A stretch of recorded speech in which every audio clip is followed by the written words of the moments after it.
Body dissatisfaction has become a widespread phenomenon among young women.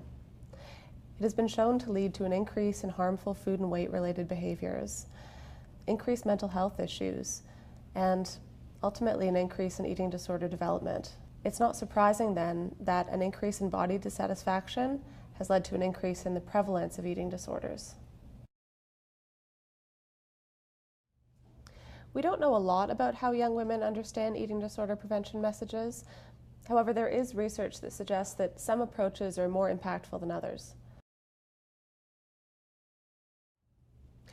The majority of individuals with an eating disorder rarely enter the health system for support. There are many reasons why this might be the case.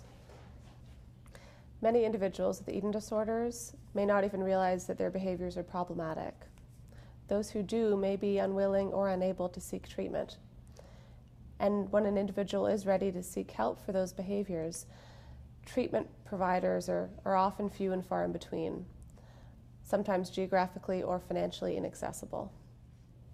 With these damaging personal and community impacts and multiple treatment barriers, we need effective prevention for eating disorders.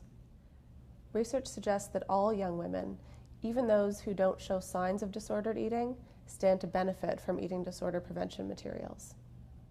By creating an effective eating disorder prevention program that can be delivered to individuals in their communities, in their schools, and even at home online, we can deliver life-saving prevention messages that might otherwise never have reached them.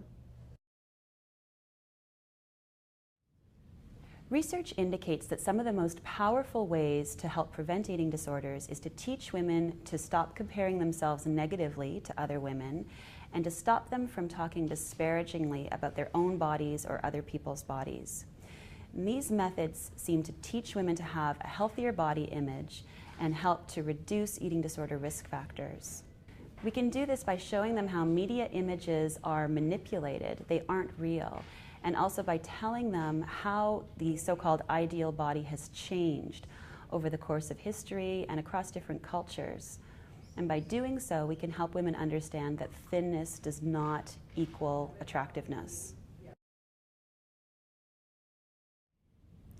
There are two significant gaps in the eating disorder prevention literature.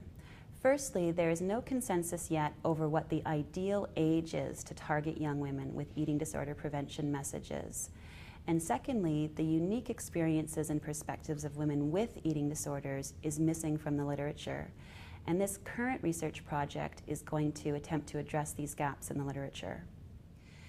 We want to be able to develop and deliver effective eating disorder prevention messages to help stop the spread of this condition. And to do so, we need to understand how young women interpret the kinds of prevention messages that they most commonly see. In this study, we're going to examine the reactions of 100 young women between the ages of 18 and 25. The women will be shown videotaped messages containing common prevention messages that are shown in established prevention programs. Firstly, we want to know how persuasive they find these prevention messages. In other words, how relevant, believable, or convincing are the messages. Secondly, we want to understand participants' behavioral intentions. In other words, immediately after watching these messages, how much do they want to diet or how much do they want to compare their bodies to other women's?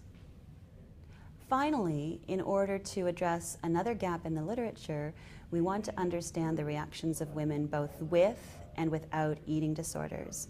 This way we'll be able to target prevention programs for the most vulnerable populations, and we'll have a unique perspective on eating disorders from women who actually struggle with this condition.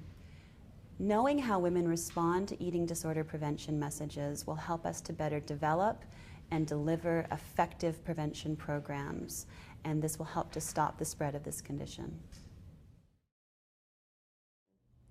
The National Eating Disorder Information Center is collaborating with Dr. Jennifer Mills and York University in order to bring prevention theory into practice.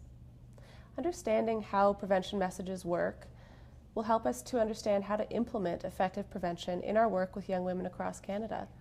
And in reaching more young women with eating disorder prevention messages, we'll be able to help prevent the spread of eating disorders.